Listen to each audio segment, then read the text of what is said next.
Welcome to the Voice of the Victim podcast. I'm Ryan. And I'm Rosie. How are you doing this week, Rosie? I'm doing good. It's such a mild and beautiful winter. Yeah, it's pretty warm out today. I'm telling you guys, it's good. With no gloves or hat on, I had moving snow. Gloves, but for us Midwesterners, we're used to like 15 below right now, and it has not been under 0. It hasn't been under like 18 this whole winter. It's amazing.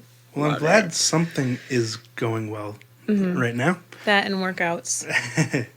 Yeah, you're doing very well at that as well. And I ran for 45 minutes today, so I'm pretty happy about that. Psyched. You've been very inspiring to me. Thank you. Mm-hmm. Speaking of thank yous, we have a new patron, Kelly. Kelly. Thank you, Kelly. Thank you so much. We appreciate you.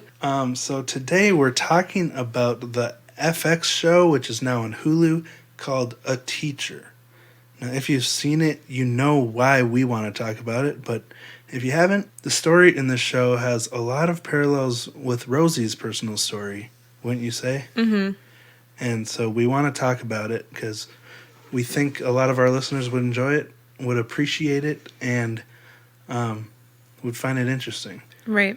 So basically, we're going to read through the synopsis of the show, which we got from Wikipedia, to jog our memories. Mm-hmm. And then just discuss our thoughts from while we were watching the show and thinking about afterwards and just whatever comes up. So yeah, this show is like, okay, obviously this is a really different type of episode that we're doing. Mm-hmm. And I just, before you interrupt, spoiler alert for A Teacher. Right. This episode will be full of spoilers. So if you want to go into it knowing nothing, then probably go watch it before you listen to this. Yeah. All right, now Rosie. I was just saying, I don't even know if I want to say enjoyed, but it was really emotional to watch a show that portrayed a statutory relationship between a minor and an adult. Mm-hmm. And though the ages were quite different from what I experienced, it was very, like, I was on the edge of my seat the whole time, and I was comparing notes, from what happened to me to what the show was, and if I felt like I was doing it justice, or if I felt frustrated. So that's why we're talking about this. I think that if somebody has been in a relationship, if someone has been the victim of a statutory relationship, then they'll find the show at least interesting to watch. Should we save our thoughts on that for the end? Mm-hmm. And I mean, just listening to the episode, people will kind of understand how we feel about it. But right. I mean, just to preface, remember we found that guy on YouTube that he was saying that this is like the next Cuties? Mm-hmm. Comparing it to Cuties. Mm-hmm. I don't agree with that, and I'll get into more of that later. There's a lot of reasons why I don't think it's anything like that. But anyway, it is an opinion that's out there, so I just wanted to mention it. Also, real quick, before we start, we have a new premium Patreon episode out as of January 5th about the Lost Boys of Tonga. It's a very interesting Lord of the Flies-esque real-life story from 1965. Yes. So go check that out if you're looking for another story to listen to. And that said, let's jump into this. Okay. Episode 1 starts with 32-year-old Claire Wilson, who is our main character. She's starting her new job as a teacher at a local high school in the small Texas town of, I believe they were in Austin. Yeah.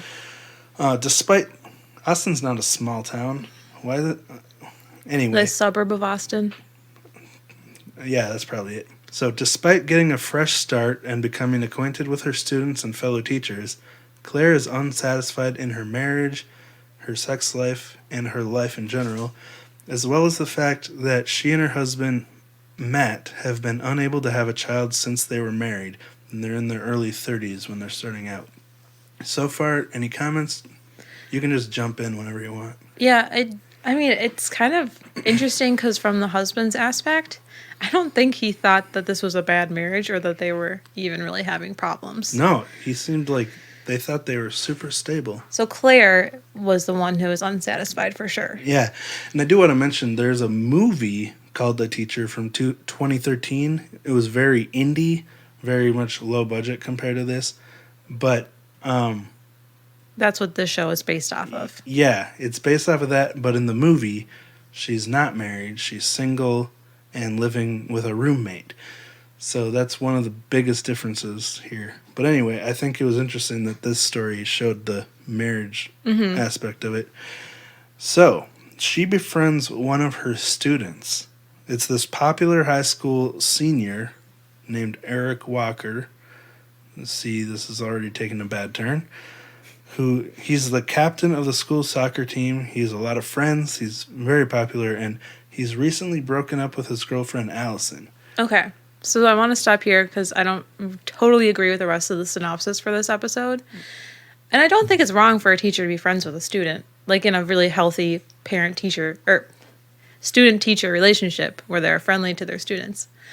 Well, that's how the show started their relationship. It was very innocent and very, like a normal teacher-student relationship. Mm-hmm. And the only reason why they got to know each other outside of school is because Claire was eating at a restaurant, and that happened to be where Eric and his friends were eating at. They recognized her, went up, said hi. Two of the friends had to go, and Eric and her were sitting at the counter together. Speaking of high, they were high. Right. They were there for milkshakes because they got the munchies. So super innocent at first. I don't think she had the intentions of having an affair with a minor, as these things do tend to, happen. And I want to also say, I mentioned that the boys were high when they were at the restaurant, but Eric was a very successful student. He was getting ready for a scholarship. Mm-hmm. Like, he was practicing for the SATs so he could get the scholarship. And he was a very model student. Mm-hmm. The class he was in with Claire was an AP class. So AP English. Yeah, so he was very, a very successful student, I guess. He was very driven. And Eric needed help for the SATs. He had to get 1250 on them. And Claire agrees to tutor Eric, and that's where their relationship begins. Mm-hmm. Their friendship at that point. Yeah, and I just think that's a big deal to remember that he was doing really well. Mm-hmm. Even though he was seeking tutoring, I mean, like you said, driven. He was looking for a way to improve. So does that pretty much sum up episode 1? Totally. All right, well, let's move on to 2.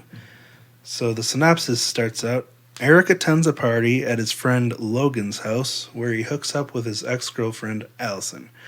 I didn't know they were exes until reading this. Yeah, you didn't catch that? No. Okay. It takes me a while to get into a show and start noticing all the little details, so sorry about that. Anyway, the party is a bunch of high schoolers and they're drinking. Mm-hmm. So the party gets busted by the cops, and Eric is one of the few kids that actually gets caught before getting out of the house. Now, he's being interviewed by the cop who's getting information. Turns out this cop is Claire's brother, his teacher's brother. His name's Nate. And Eric is able to persuade Nate to call Claire, and she offers to pick him up. Mm-hmm. So Claire gets Eric out of trouble, basically, because the cop was her brother.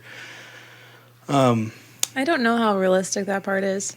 I don't feel like that many cops would be willing to... Oh, yeah. He put his job on the line, to for do sure. That. Very true. So Matt, Claire's husband, spends his and Claire's savings, I don't think all of it, but a portion of it, on some new music equipment, which, as we know, would definitely create tension between the couple. Because he didn't ask for permission. He just did it. So she was understandably upset. And he was kind of like, why are you upset with me? But, I mean, it makes sense if you spend money behind your spouse's back.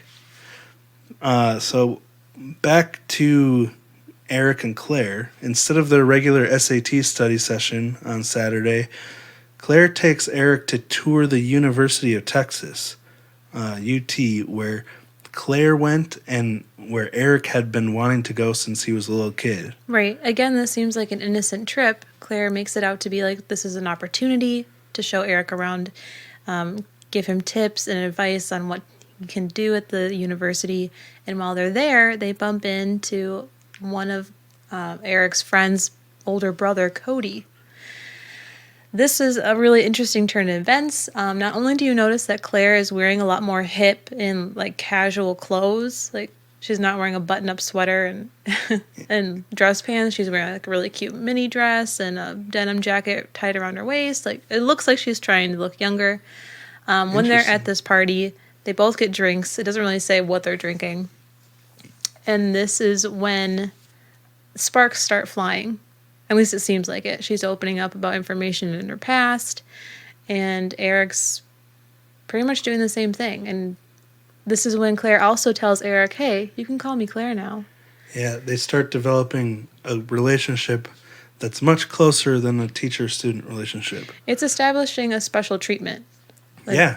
Claire is giving him this permission to break down the boundaries of teacher-student protocol. Yeah, it's interesting that you mentioned that, because something as small as, oh, you can call me by my first name.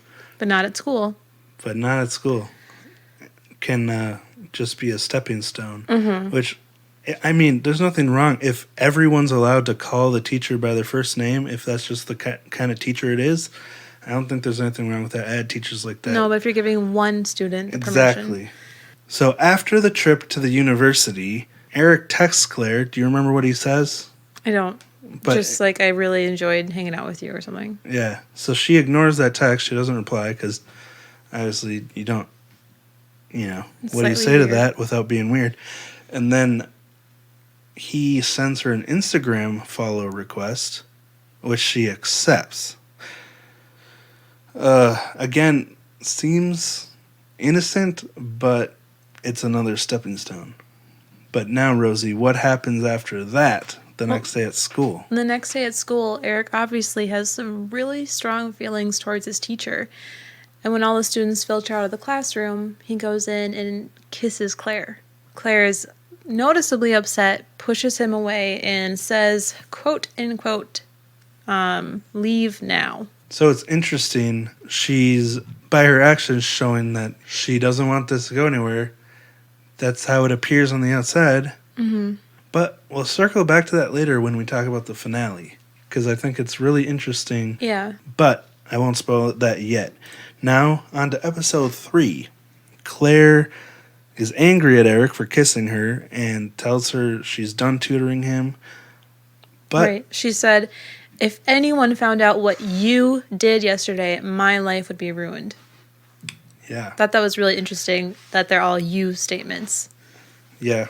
You, it affects me. So after that discussion, Eric convinces her to continue tutoring him, where... Yeah, like minutes later. To me, my thoughts are, if she was really resolute to end this relationship, she would have been like, absolutely not, you gotta find someone else. Mm-mm. But she says she agrees to do it. She makes him promise to be good, whatever that means. Her duty as an adult would be get out of this situation, and probably tell his mom, like, he just can't be doing this, Mm-hmm.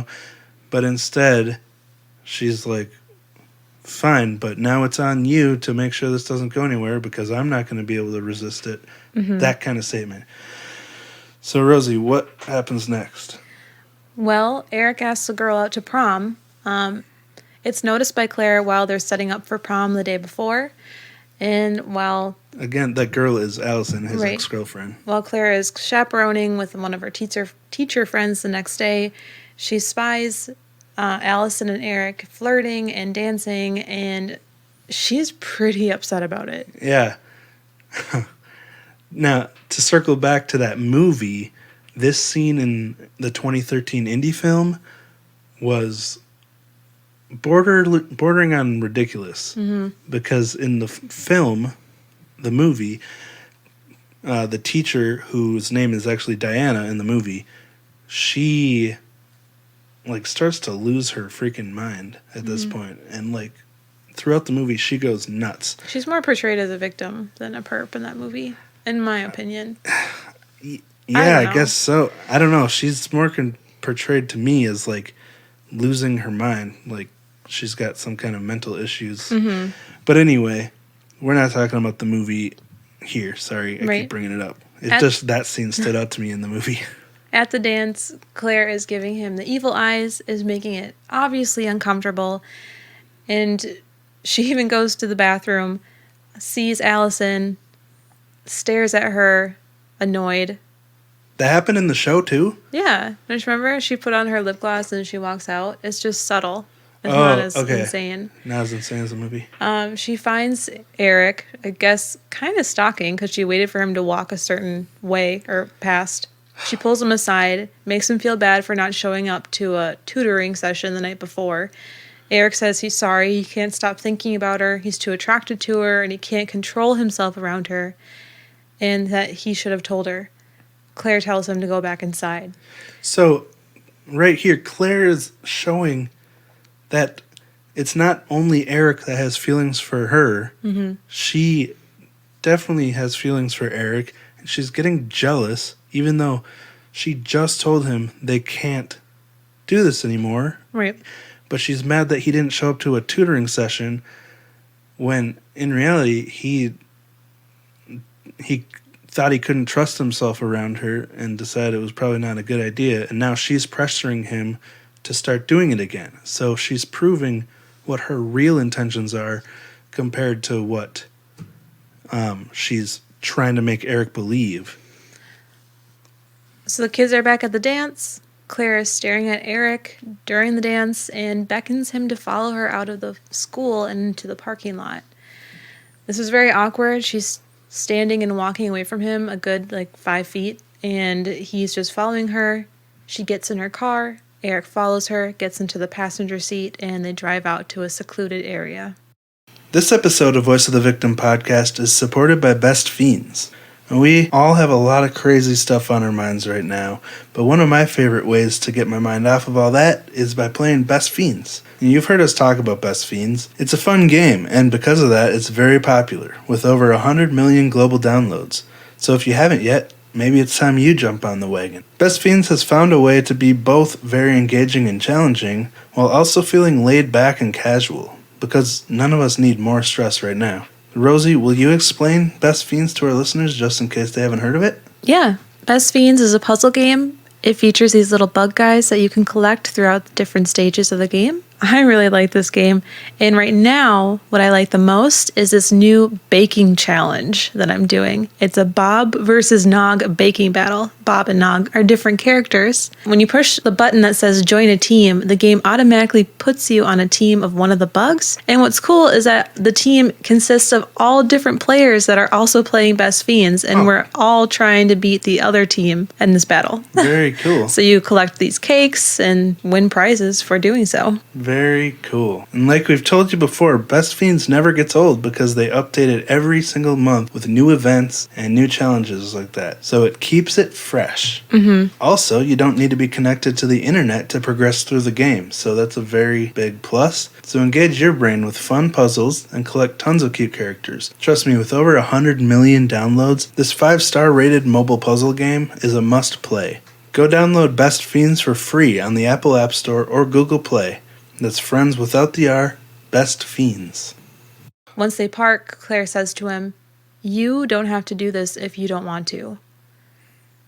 He says, "I want to," and Claire tells him to get in the back seat. And that's when they have sex for the first time. So she's trying to convince herself that he's consenting to this. He's making the decision. Super interesting. So this is when I first started feeling weird. Yeah. Claire and Eric was 17 and she's in her early 30s. I was 14 and Max was 21.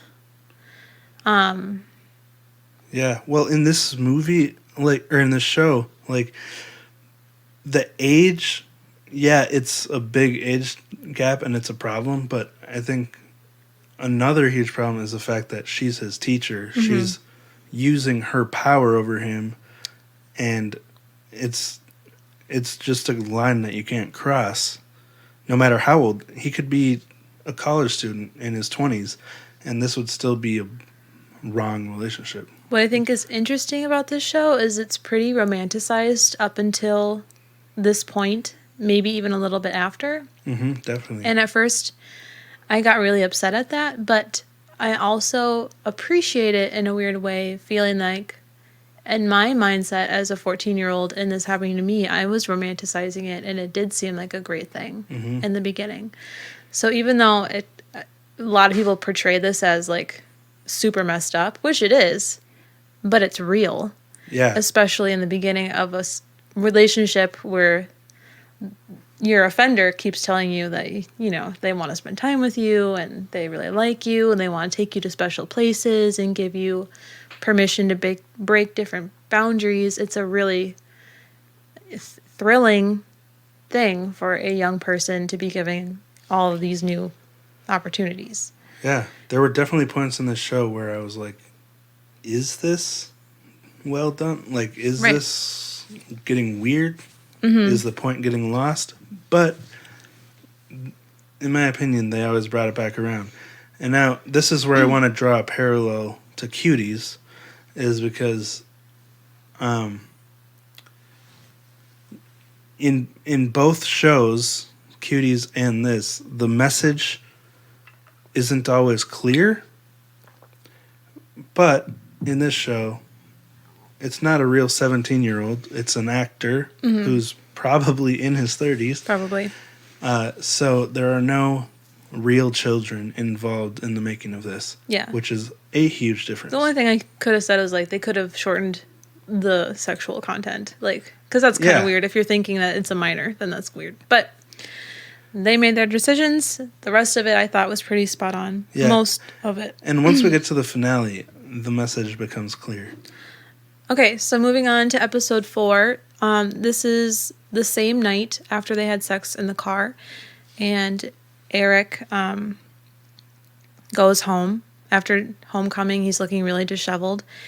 And it shows Claire at the same time pulling up to her house. And she's having a panic attack in the car. She's laughing. And then she's crying. And she's smiling. And she's like, got her hands on her face. Like, I can't believe I just did this. And can you imagine? Yeah. Like the... Oh. And I'm really interested in what other sex offenders...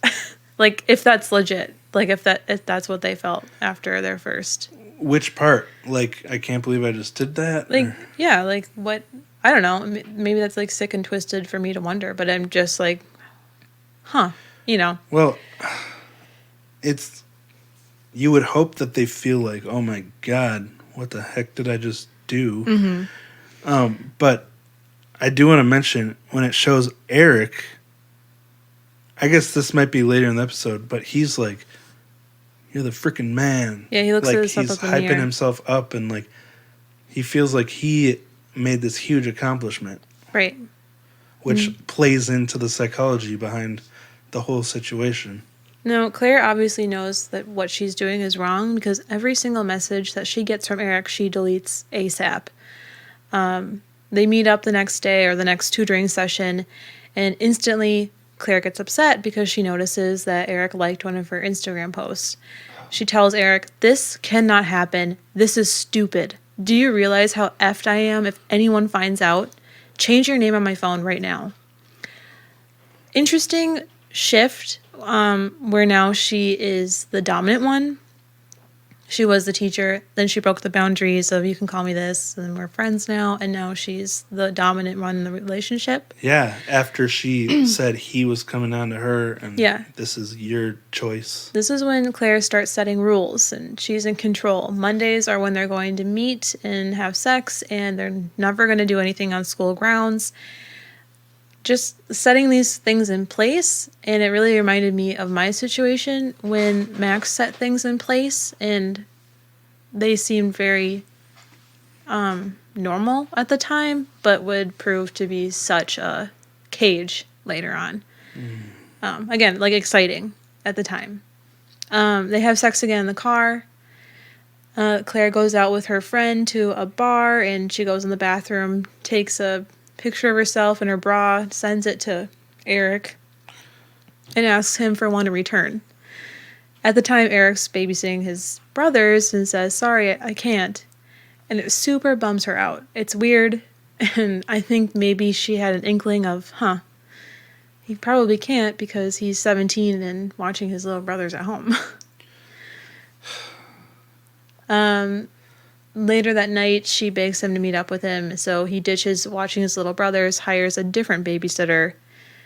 They go out. Did you mention when she was out to dinner with her friend, the friend noticed a hickey on her neck and was like, I love that your husband gives you hickeys still. Right. And that's when Claire got up and went to the bathroom. Cause, adrenaline rush. Yeah.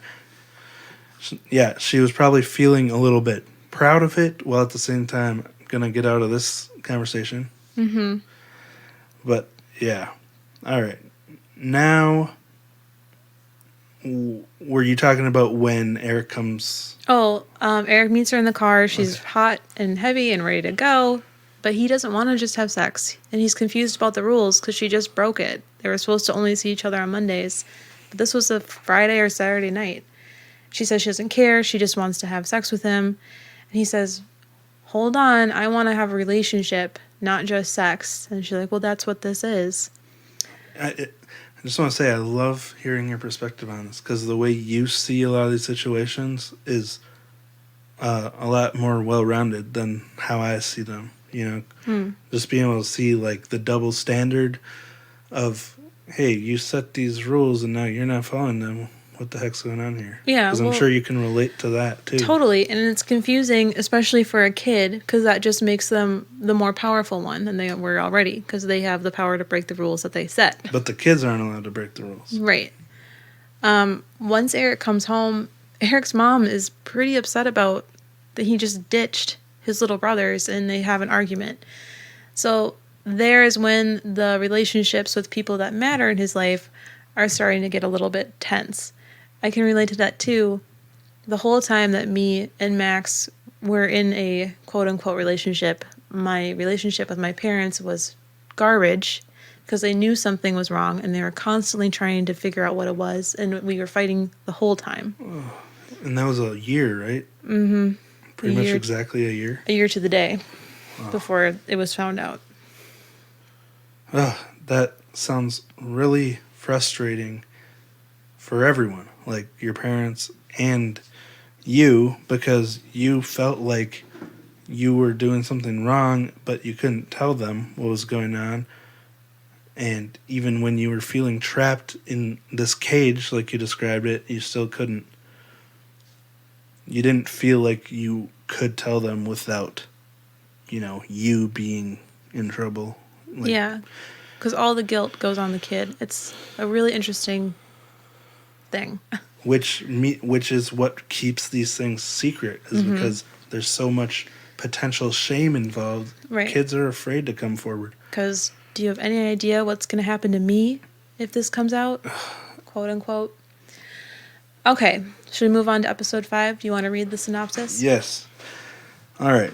So Eric and Claire actually go up and spend a weekend at a ranch that they rented to celebrate Eric's birthday. Again, not sure how this works. I'm sure there's lots of lying, but that seems like a really hard thing to pull off. Well, I would guess that he went to his friend's house. I think she told her husband that she had a work trip or like a conference or something. But for Eric to pull it off. And I think he was like, I'm going to spend my birthday with my friends. I guess, yeah, he's 17, not 14. It's a little bit easier to lie. Now, while they're at the cabin or the ranch, they bond over their respective childhoods, growing up and having parent problems, because they were both missing a parent. They're both in broken homes. Yeah, both of their dads were MIA, basically. Claire's dad was an alcoholic when she was growing up, and Eric's dad was gone, I think.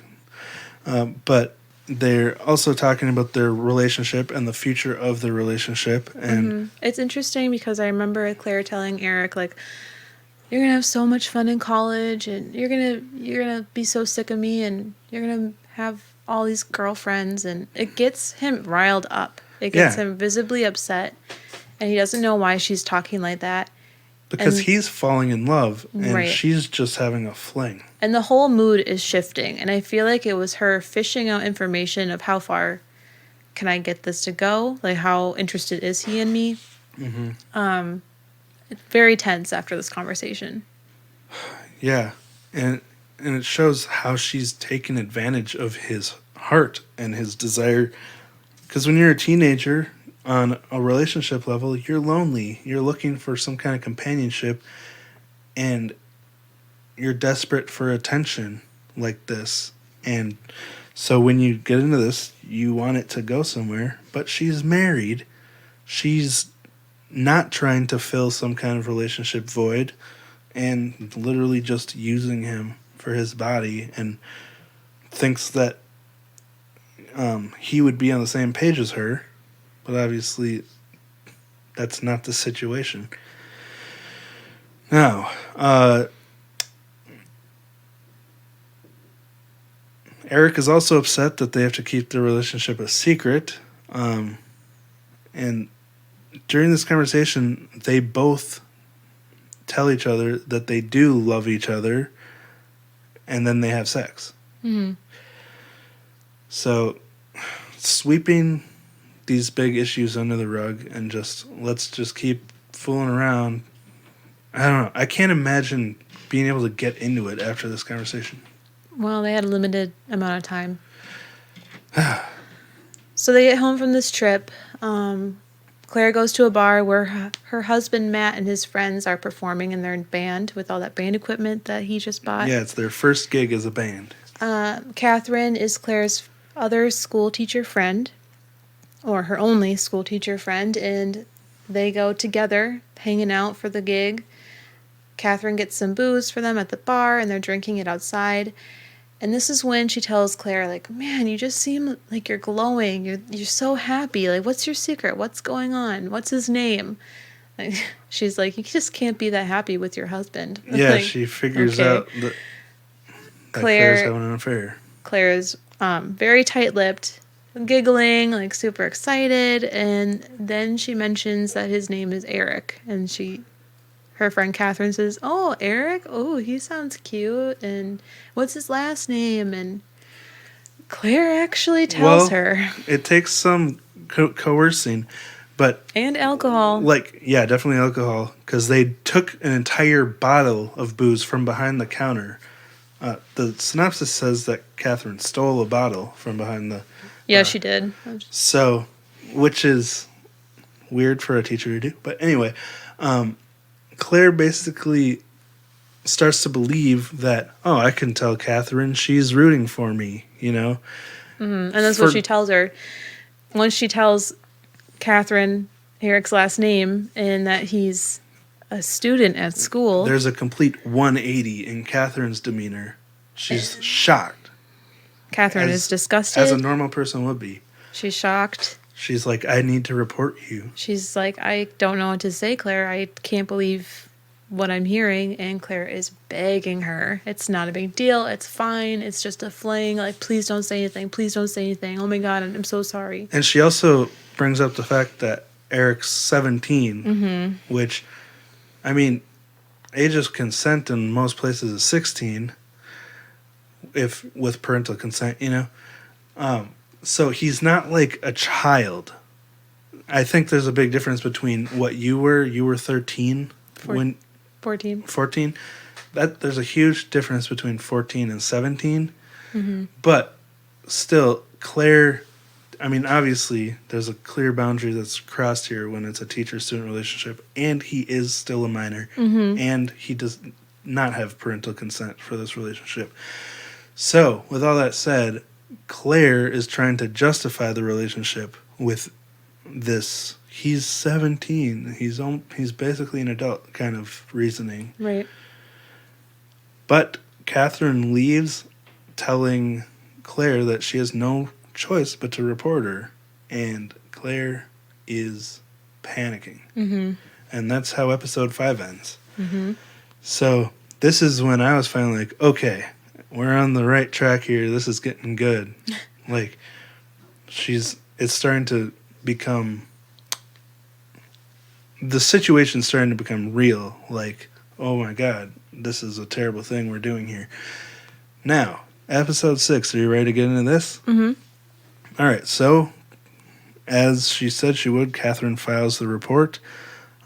Police show up at Eric's house, where he tells them everything after some coercion. At first, he was like, I don't know what you're talking about. But, you know, well, you've been in that situation. I have. And it was pretty much the same way. I was told, don't say anything, just lie. And specifically, just say that we met up twice. Or one time, I can't remember exactly how many he said.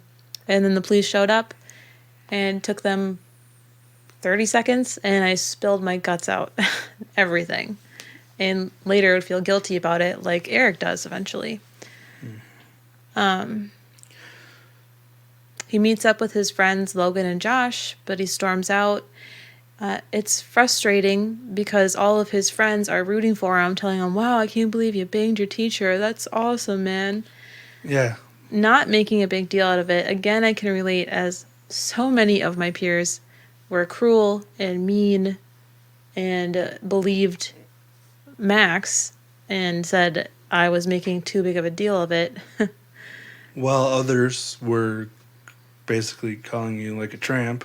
Yeah, and I remember making rumors that I was pregnant. It was super terrible. Yeah. Which, I mean, they're all dumb kids, you know? Exactly. So you can't hold them accountable for that either. And Max was the cool older guy. Yeah. He hung out with people who were much younger than him, which is how he got into this situation. But, yeah, it's important to remember that the responsible adult is to blame for the whole situation. Obviously, it's really crappy for kids to be making up rumors about other kids and to be actively supporting the situation, like rooting for it. But at the same time, they're kids. And, you know, can't hold them accountable just like you can't hold Eric accountable. But I appreciated in the show how real it was with the peers of the minor. Yeah, it's important that they showed that. And how because it's confusing realistic. it is for the person going through it. Yeah. Now back to Claire. She is laying in bed next to her husband, who is pretty much sleeping, and starts saying very quietly, I'm having an affair. And at first he's like, huh? Like he's waking up. Yeah. And she says it a few more times, and he's just like, what?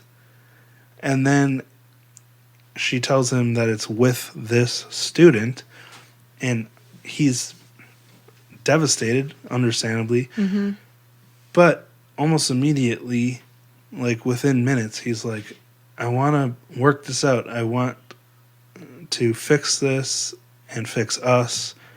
Like, it's going to be okay, but I'm mad at you right now. Right.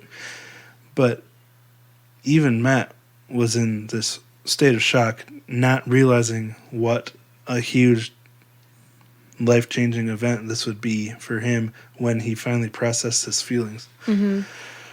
But he goes and talks to Claire's brother, the officer, and gets some advice from him. Who, do you remember what Nate said about this? I just thought it was a pretty big deal. Yeah.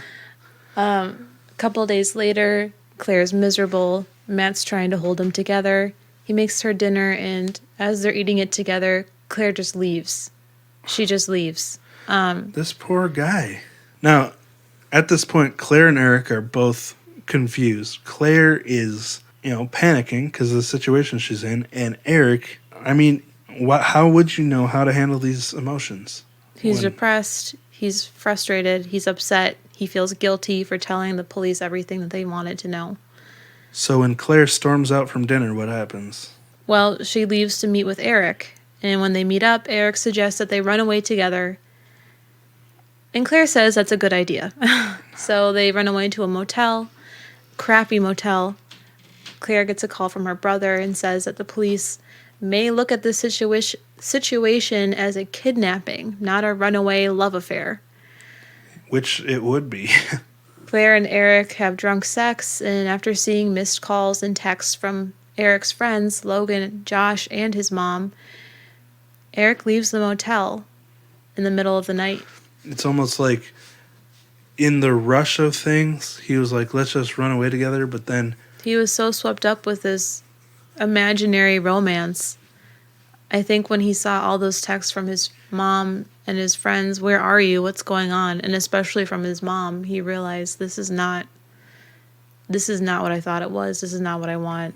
yeah, reality started to sink in. Exactly. And I mean, we're going through this a lot faster than the show does, but I think the show did a really good job of slowly telling the story so you could feel the gravity of him sitting in the bathroom after they had drunk sex, once his head was clear from hormones, and just the gravity of everyone panicking and worrying about him because he's basically a missing person at this point. And when he gets back home and he's crying in his mother's arms, I guess it really resonated with me. Is that the right word? Yeah. Just as a kid, after the situation being so explosive and massive of people finding out, the police come into your house, you were so exhausted and so confused. And then you just like let everything out, just floodgates open. You revert, like being a child, like a baby. Like it's just a lot of emotions. It's intense, and I really felt that part. Yeah. Well, now, like we mentioned, Eric had left in the middle of the night. So when Claire woke up the next morning, she notices he's gone, and she panics. Actually, can I say one more thing? Yeah, about me? of course. I felt like this motel scene, this last last attempt, it reminded me of after me and Max were separated and things came out, that I ran and figured out where my iPod Touch was. Remember those things? Yeah. And mine had Wi-Fi on it, and mine was taken away from my parents because that's pretty much what I used exclusively. You mean taken away by your parents? Yeah. Yeah, okay. And I booted it up quick while my mom was in the bathroom and my dad was at work, and like freaked out because I actually was able to talk to Max for a minute. And when I told him, like, oh my God, I love you, I miss you so much, and what he said back was, don't tell anything to the cops. And that was when I was like... You realized... That was my Eric moment when he got the text. Like, I need to get out. I need to...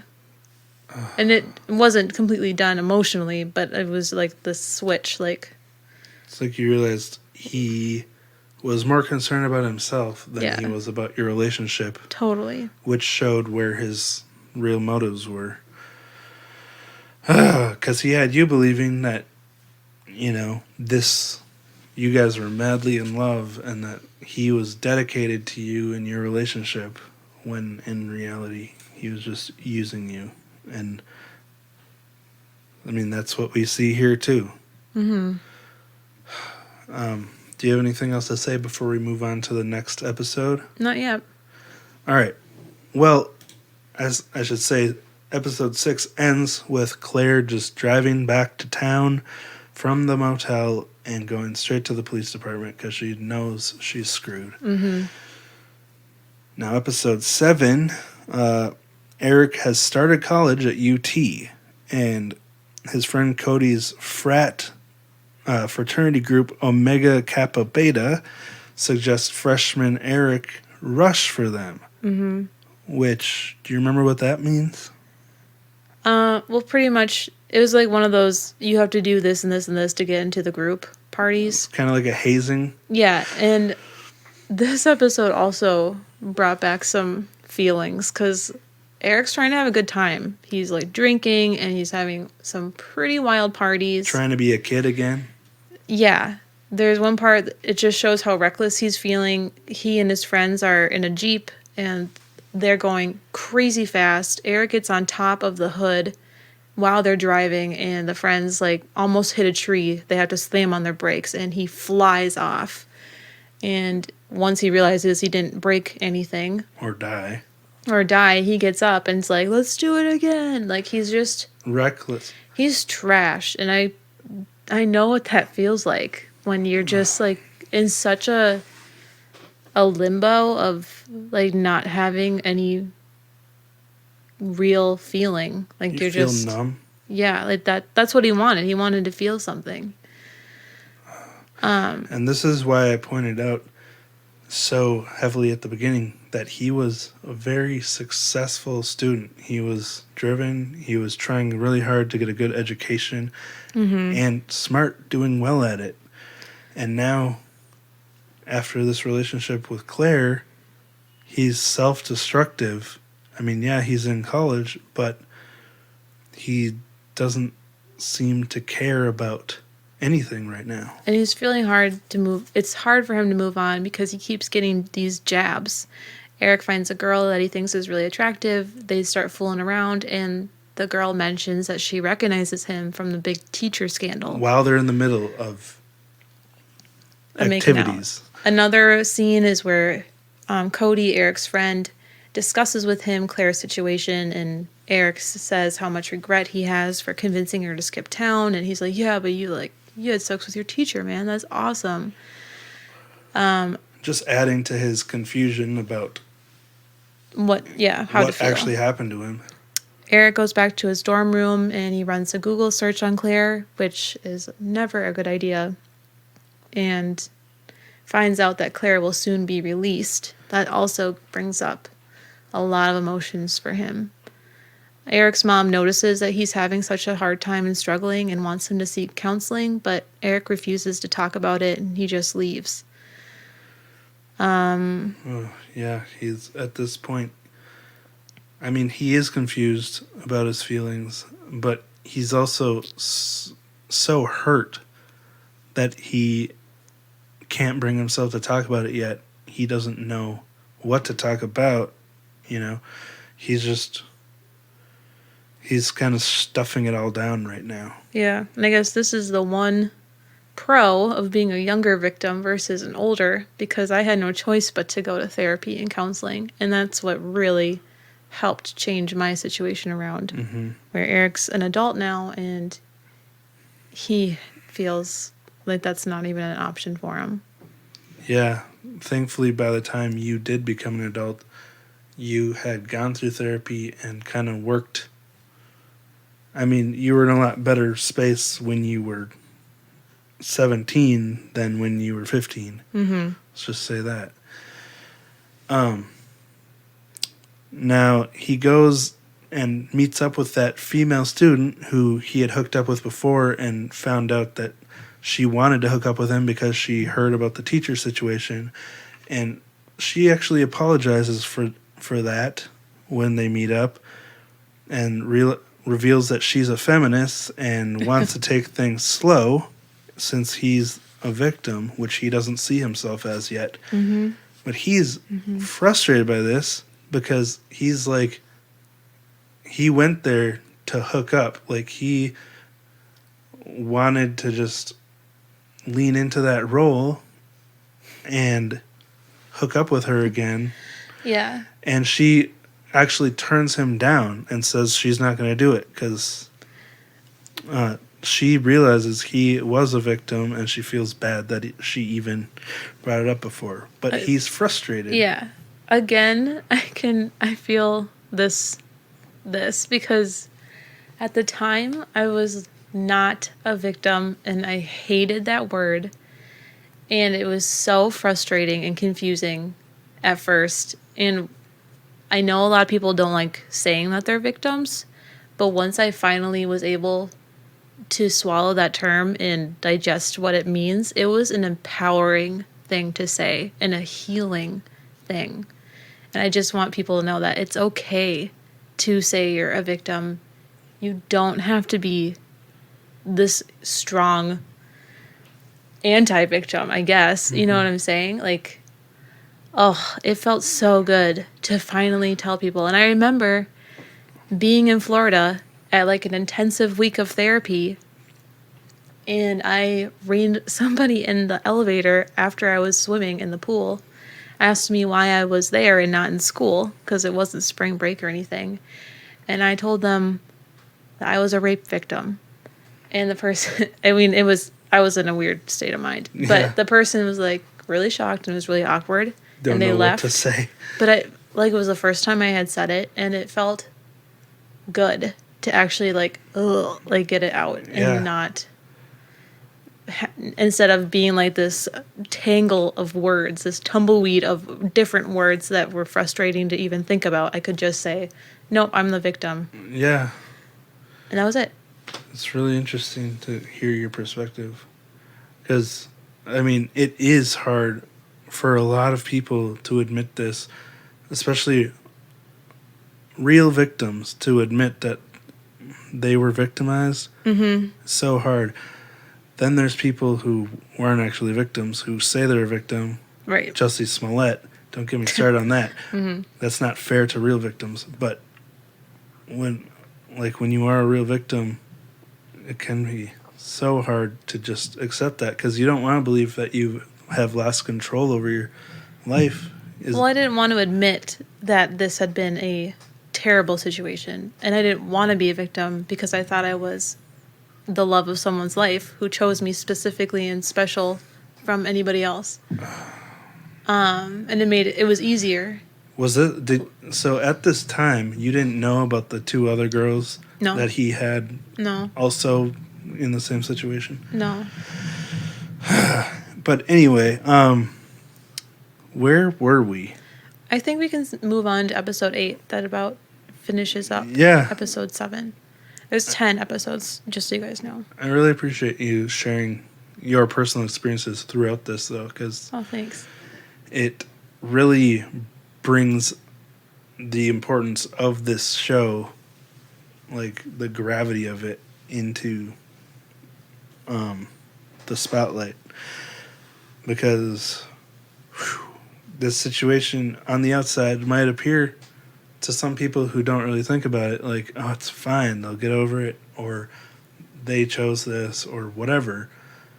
But, man, it has some really harmful effects. And the show gets into that now from this point on. Like you just described, it is hard on a kid after this situation happens. So, all right, Claire is released from prison at the start of episode 8. Her dad and her brother, the officer, pick her up. Now, again, her dad, Wyatt, she has a huge issue with him because when she was a kid, he was an alcoholic. Deep-seated daddy issues right here. Yeah, and instead of being grateful that he's there for her now after she messed up, she's mad. Like, she doesn't want to see him. She's mad at her brother. Yeah, I think she's just lashing out at anybody at arm's reach. It's an easier coping mechanism than looking at yourself. Yeah, but you'd think after spending that time in prison and realizing, having all that time to think about something you did wrong, you would be more humble. Mm-hmm. Like everyone makes mistakes. Like, let's try to make the best of our relationship now. So it's like wow. Really frustrating to me that she was so judgmental of her dad still. Yeah. But I guess in some ways she might have been blaming him for the way she turned out. Right. In her head. So she finds out her husband had filed for divorce. Right. And she is allowed to stay over at Nate's house, her brother's house. Who is also married. And the police officer. She gets to sleep in the basement there, and Nate's wife is super standoffish, makes her feel uncomfortable, and I give Lisa props because I wouldn't want this person. You would not let me have my criminal sister live with us. No, and that's actually a real thing. I don't want her living with us. Yeah, I know. So it's super awkward. Lisa, the wife, doesn't let Claire get close to her children, which again I understand. And Claire's mad about this. Claire's acting as though this is wild and strange that Lisa's making such a big deal. Claire has to get a job. That's part of her what's the word I'm looking for? Probation. And realizes that that's a lot harder than it used to be. Almost impossible. She's got a monitor on her ankle and she has a really big reputation. Yeah, so she walks into this department store. Mm-hmm. She puts on this show of her being, she would be really good at this, and they notice her, and they're like, "Are you looking for a job?" And she's like, "Yeah, actually," and it's going great.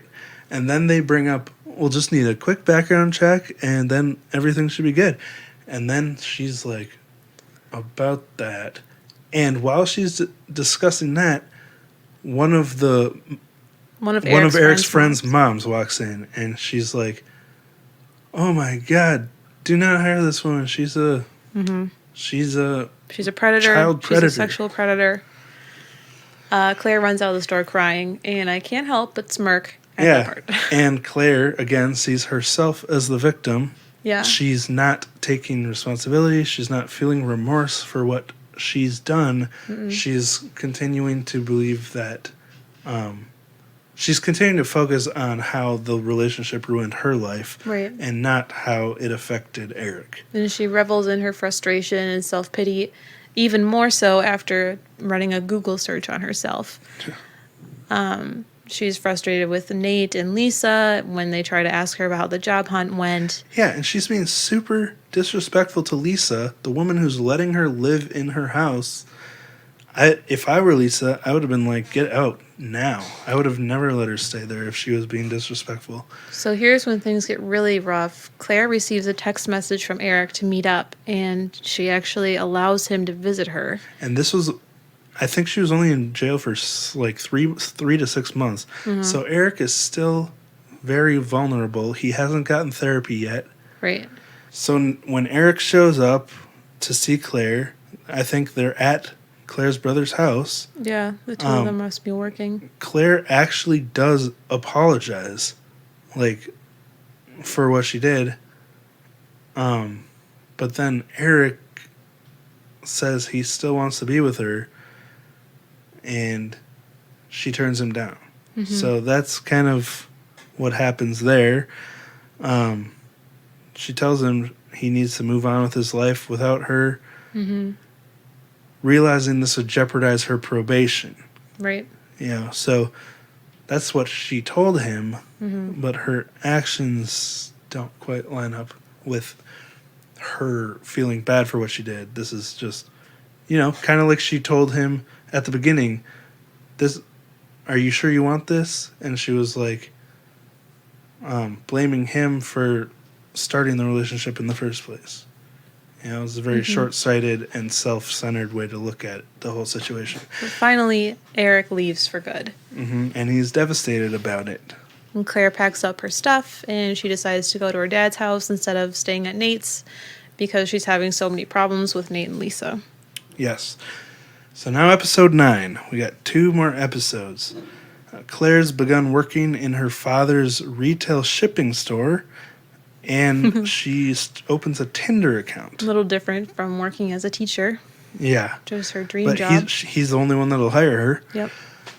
So she opens a Tinder account and gets a date, and they hook up.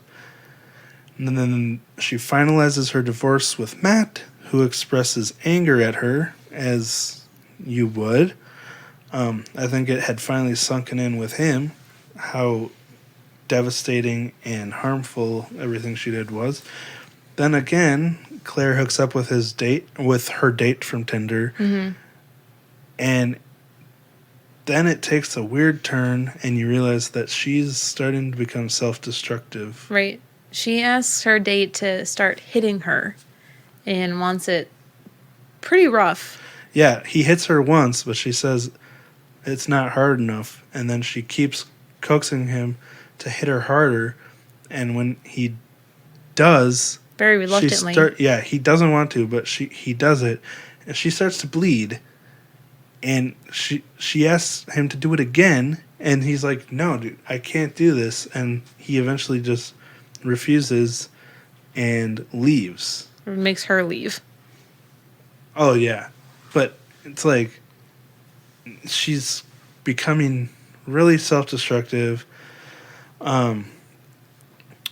She also gets angry at Wyatt for trying to help her dad, because she's like, "I'm the strong one, you're the loser. I don't want you to be helping me." So basically, she's got too much pride to be getting help from the one person who's willing to give it to her. Mm-hmm.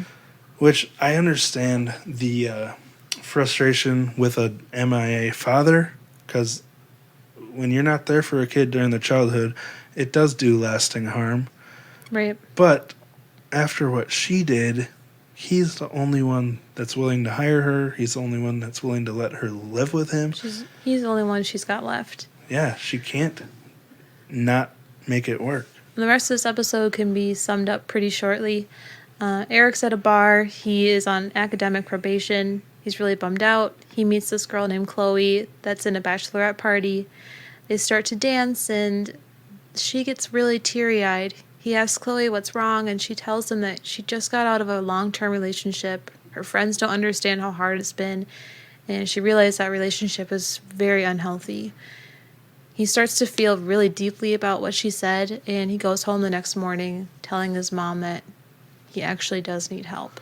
Yeah, and I'm getting goosebumps and like my hair's standing up now just thinking about this scene, because he comes home from where he was staying for college and just walks into the house, and his mom can tell there's something wrong, and he just breaks down and he's like, "Mom, I need help." Like, he's finally ready to get the help he needs and realizes that he's broken. I mean, he ended up on probation because of his behavior at college, and he's realizing he's gone from this all-star student, captain of a sports team, down to barely functioning because he's not the same person inside anymore with all this damage that's been done that he hasn't dealt with. So that scene really got me.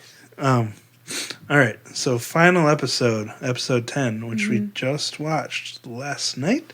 This is 10 years later after Eric tells his mom he needs help. Now, it opens with him at this wilderness retreat. Right. And turns out he's leading therapeutic wilderness retreats, and he's taken his own trauma and turned it into a way to help people. Which, I mean, Rosie, like, I don't know how much we help people, but I do know that we wouldn't have this podcast without you learning so much about how to deal with the things that happen to you. Like, it's cool that he's using this and what he learned as a way to help other people. Right. He seems like he's doing okay. He still is having a hard time, and he talks to his friend who's also a wilderness retreat mentor that he's going to go back to Austin for his high school reunion and stay at his mom's house. We're going to switch positions to Claire's life.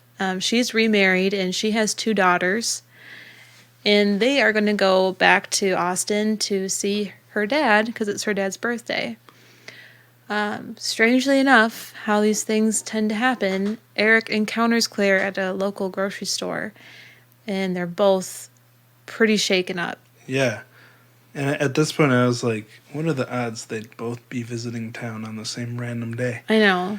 And to make matters worse, Claire walks up to him with one of her daughters and asks him how he's doing. Yeah. Instead of playing it cool, she walks up to him.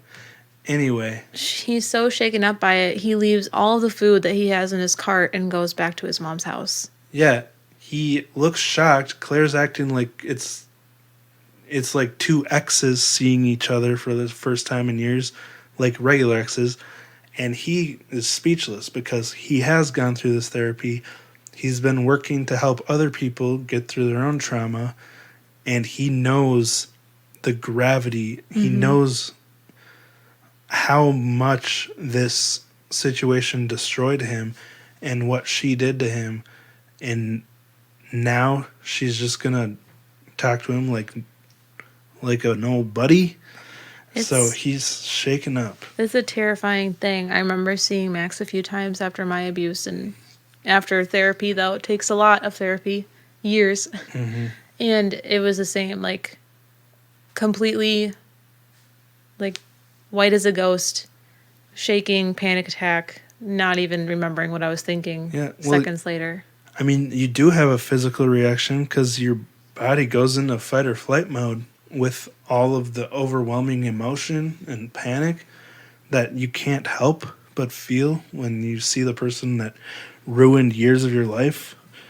It's a much bigger deal than what Claire thinks it is here. Because she spent 6 months tops in jail, and then she has some trouble getting a job. That's like the extent of what she has to deal with. And at the end of the episode, well, I guess, is there any more to talk about before we talk about the end of the episode? Well, just that Eric goes to a reunion. He reunites with some of his friends. It's awkward because he's known for the kid who had sex with his teacher.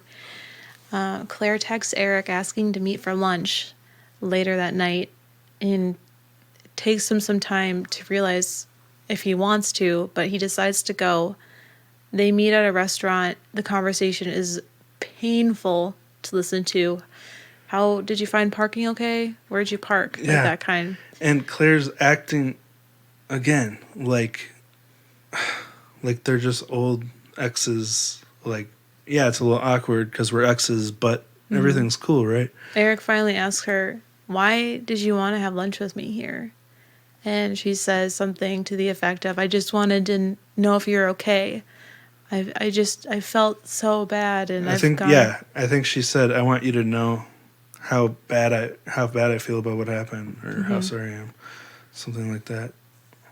And he tells her that he blamed himself for years before realizing that Claire took advantage of him.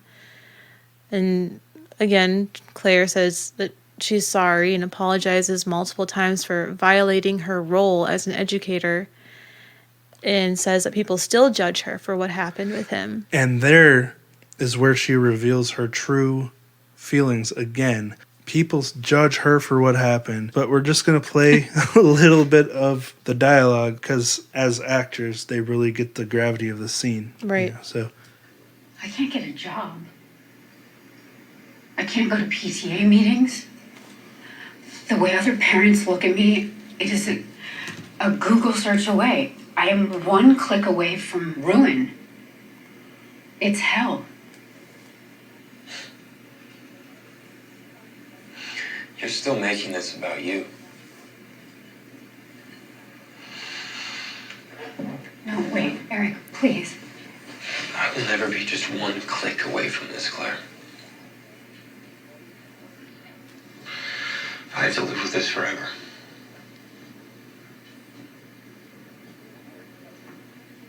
So do you. so well said. Yeah. And that's why we wanted to play the actual audio, because I don't know about you, but when we watched this, I was just like, Oh, yeah. I was. felt it in my chest. With all that said, I think that this show is really well done. What do you think, Rosie? Yeah, I wish I could say I was angry at how they romanticized it, but if you watch it all the way through, you understand that that's just real. Yeah. It's sick and it's gross and you feel uncomfortable watching it and it's real. Well, the romanticization of everything that happened was part of the story arc. Right. And it was all brought back around and wrapped up, tied up with a clean, tidy bow. Mm-hmm. The message was very clear that this situation ruins people's lives. It's wrong. Very clear message. I don't know how many victims are able to get this type of clarity and closure with their, why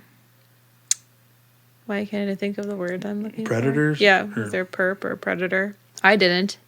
And I don't even know at this point if I'd want it. I feel like it'd maybe even be more destructive than reassuring. 'Cause Yeah. I don't necessarily feel like I need it. Well, it's pretty clear Eric didn't want to be there. Right. He, had massive courage just to go meet up with her. Mm-hmm. But I think in Claire's mind, it almost seemed like she wanted to rekindle their relationship and have a side piece or something. I don't know what. Yeah, it was very. Yeah, so that's the show. I mean, It's very interesting. I felt some parallels. Yeah. I mean, there's lots of things that they skipped out on, and a lot of people will be like, well, I felt this way in my relationship. Every situation is different. Yeah, and that's why we share people's stories on this show, is because everyone's story is different. Mm-hmm. And this is just one way it could go, but I think it's nice that they showed the perspective of a male victim Yeah, it is. and someone who was just going through this massive transition in their life from high school to college, and then gets thrown this curveball, which completely derails them. It's like he was on the right track, and he just got pushed off of it and thrown into the ditch. I guess the only thing I could say is I wish they would have maybe showed a little bit more of how it affected him in the beginning, but that's just because I'm thinking of my own story and how destructive I was in the beginning. So it's not really a critique, it's just me making more parallels. Yeah. Well, and like you said, every story is different. Like, it might be different for a girl than it is for a boy. Because for a boy, when you don't see the negative effects it will have on your life in the future yet, it showed him, like, super stoked and celebrating and proud of himself. Like, yeah, I'm the man. I slept with an older woman, you know? Right. And, you know, that might be a boy thing. Actually, you know, like you said, every situation is different. But I guess that also goes to illustrate why it's not okay to have a relationship with a child, because they don't see the whole picture. Yeah. They don't. It sounds so silly that people have to say that. Yeah, it does. But again, I mean, we've encountered multiple people that want to chew us out and tell us it's just as much the kid's fault as it is the adults, and it's frustrating. Mm-hmm. But anyway, I really enjoyed the show. Yeah. And that's all we have to say today, right? Yep. All right. So. Well, thank you for listening. We hope that you check out the show and enjoy it. I mean, they're not a sponsor, but we liked the show. So that's where we'll wrap it up. Yeah, sounds good. I'm exhausted. Yeah, you've just had an emotional roller coaster. A little bit more than I thought. Yeah, but I appreciate it, and I know a lot of our listeners will too. So thank you, Rosie. Mm-hmm. We'll talk to you next week. Bye.